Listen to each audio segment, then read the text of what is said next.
مکے والوں میں سے بہت ساروں نے ایمان کو قبول کیا، لیکن اہل کتاب جو پڑھے لکھے تھے، حضور کی حقانیت کو جانتے تھے، اور حضور پاک صلی اللہ علیہ وسلم کی ایسی تفصیل ان کے کتابوں میں بیان کی گئی تھی تورات میں کہ بہت زیادہ کھل کر حضور پاک صلی اللہ علیہ وسلم کے حالات اس میں تھے، تو وہ حضور کو بہت اچھی طرح جانتے تھے اور حضور کی نبوت کو مانتے تھے، اور حضور پاک صلی اللہ علیہ وسلم کے حق ہونے کو دل مانتا تھا، اس کے باوجود وہ ایمان قبول نہیں کیے۔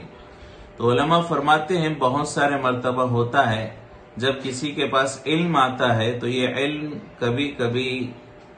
صحیح بات کے قبول کرنے میں حجاب اور رکاوٹ بن جاتا ہے۔ یہ کہتے ہیں، یہ ذہن میں بات آتی ہے کہ میں تو علم والا ہوں، میں دوسرے کی بات کو کیسے قبول کروں؟ تو اہل کتاب میں سے بہت ساروں کو دیکھا گیا تو وہ ایمان قبول نہیں کیے، حالانکہ حضور کے حقانیت کو جانتے تھے،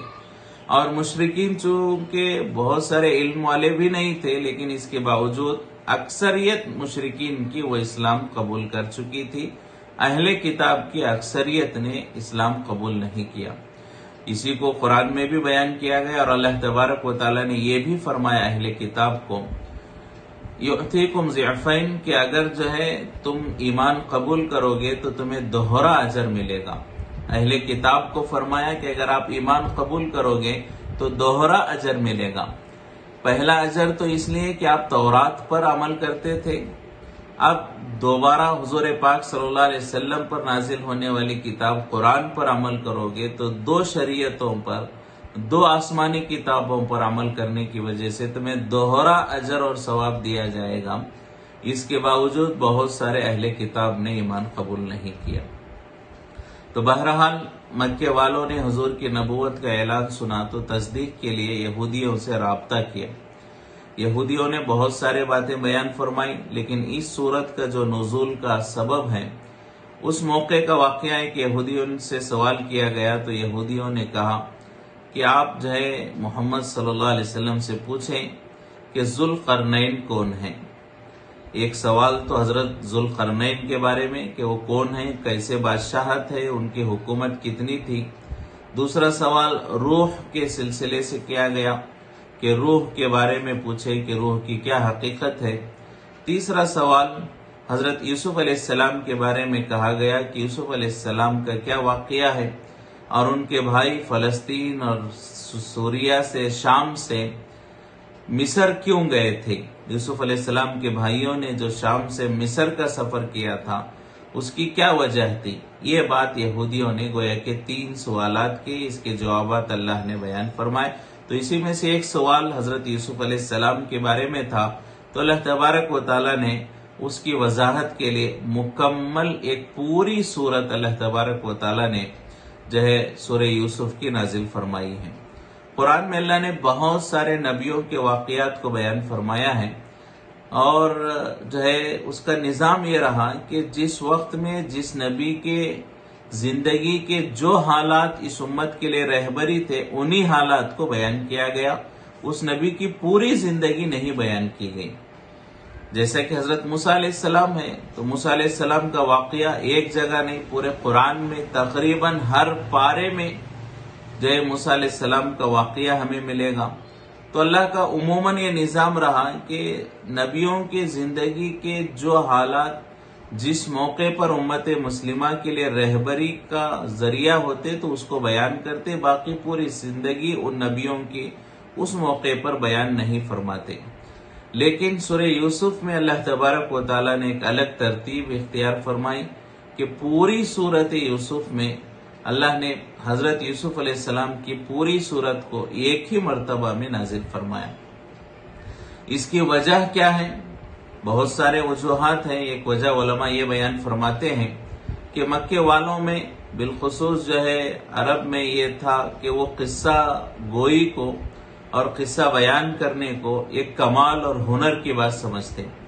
اور خاص طور سے مکے میں ایک آدمی نظر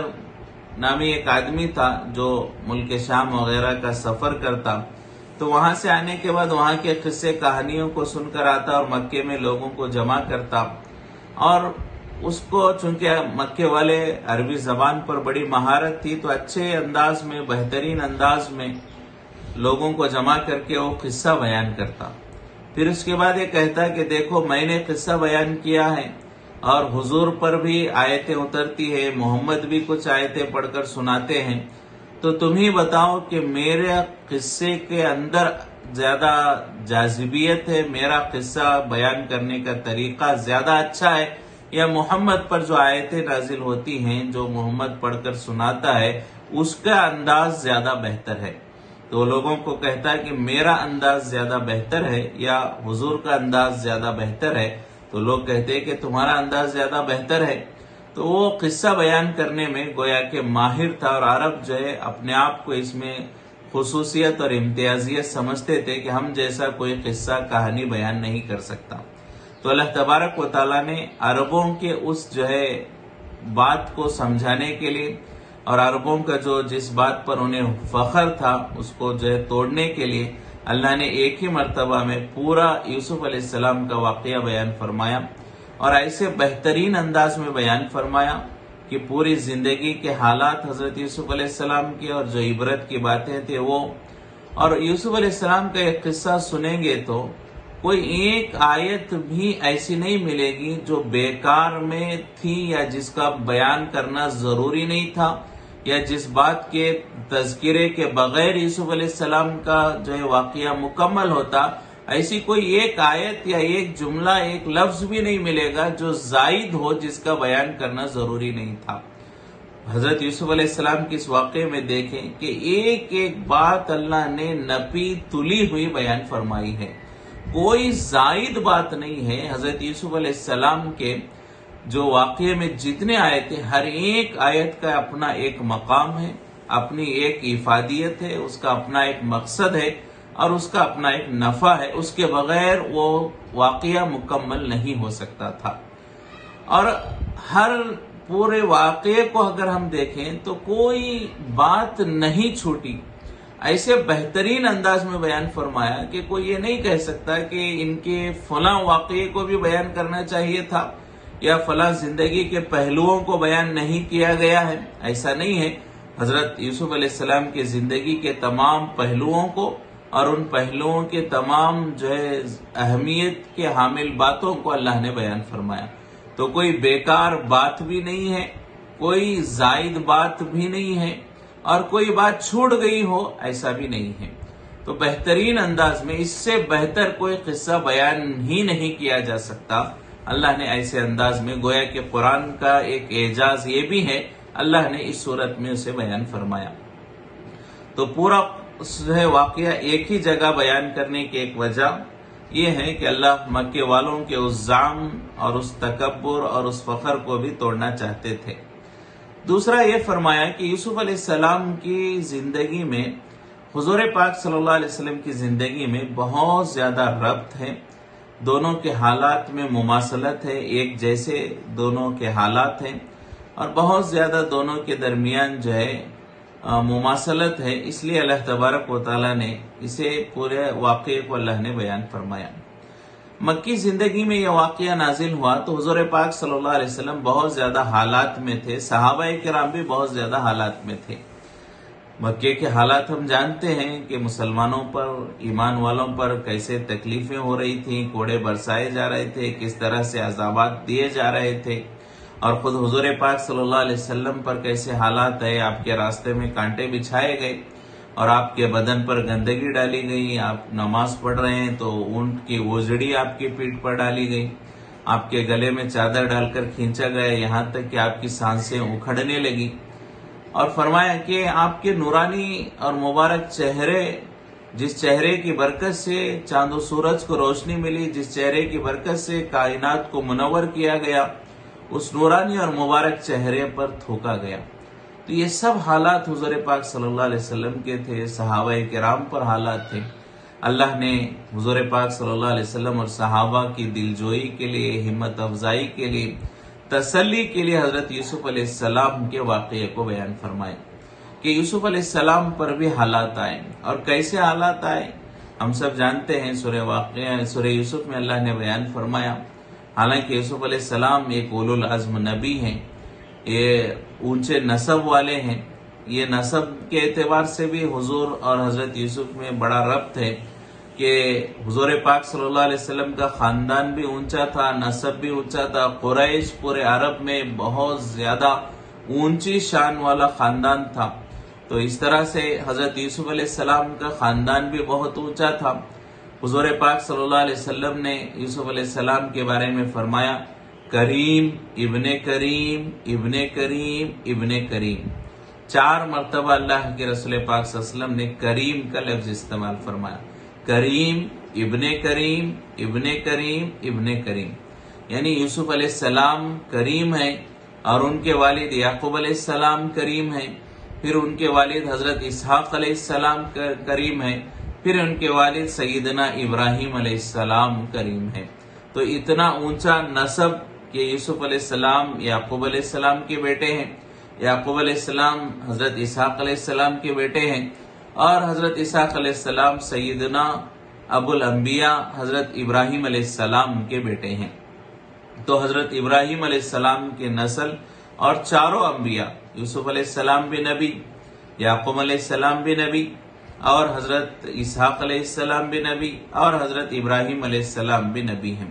تو اتنے اونچے خاندان والے ہیں، اور حضور پاک صلی اللہ علیہ وسلم کا خاندان بھی بہت اونچا ہے، تو دونوں کے درمیان ربط ہے، ایک مماثلت ہے اور ایک طرح کے حالات ہیں۔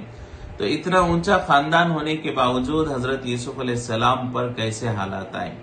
تو یہ حضور پاک صلی اللہ علیہ وسلم کی تسلی کے لیے اور آپ صلی اللہ علیہ وسلم کی ہمت کے لیے بیان فرمائے۔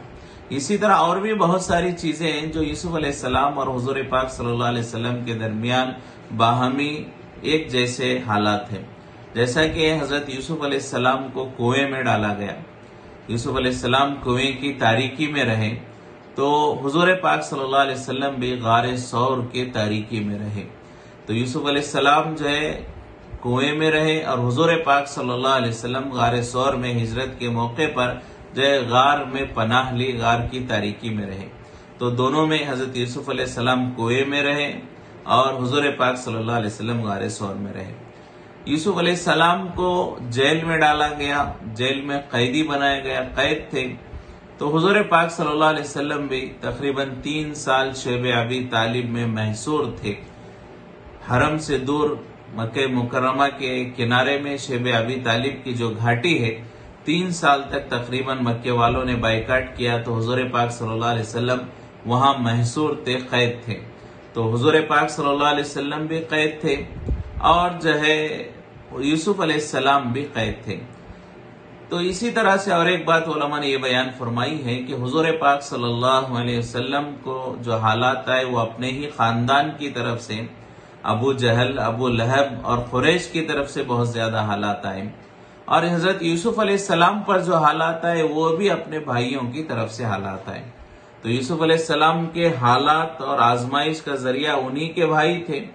تو حضور پاک صلی اللہ علیہ وسلم کے حالات اور پریشانی اور تکالیف کا ذریعہ بھی انہی کا خاندان، گویا کہ انہی کے بھائی تھے۔ تو یہ بہت ساری چیزیں دونوں کے درمیان ایک جیسی ہیں کہ دونوں کا نسب اعلیٰ تھا، دونوں کو حالات اپنے ہی لوگوں کی طرف سے آئے تھے، دونوں کو قید کیا گیا، دونوں کو جو ہے تاریک جگہ میں پناہ لینا پڑا۔ تو یہ سب حالات کو دیکھتے ہوئے اللہ تبارک و تعالیٰ نے یوسف علیہ السلام کے واقعے کو بیان فرمایا، اور گویا کہ اللہ تبارک و تعالیٰ نے تسلی دی کہ جیسے یوسف پر ابتدائی زمانے میں حالات آئے، پھر اللہ کی مدد آئی، تو آپ پر بھی ابتدائی زمانے میں حالات آ رہے ہیں، تو آپ غم نہ کریں، امید رکھیں آئندہ اللہ کی مدد ضرور آئے گی، اس لیے کہ اس پورے کائنات کے نظام کو چلانے والے اللہ ہیں۔ تو اللہ تبارک و تعالیٰ جیسا چاہتے ہیں ویسا ہوگا۔ تو جیسے یوسف علیہ السلام کے ساتھ اللہ کی مدد تھی، تو حضور پاک صلی اللہ علیہ وسلم کو بھی اور آپ کے ذریعے قیامت تک آنے والے انسانوں کو بھی، بالخصوص صحابہ کو یہ ہمت دلائی گئی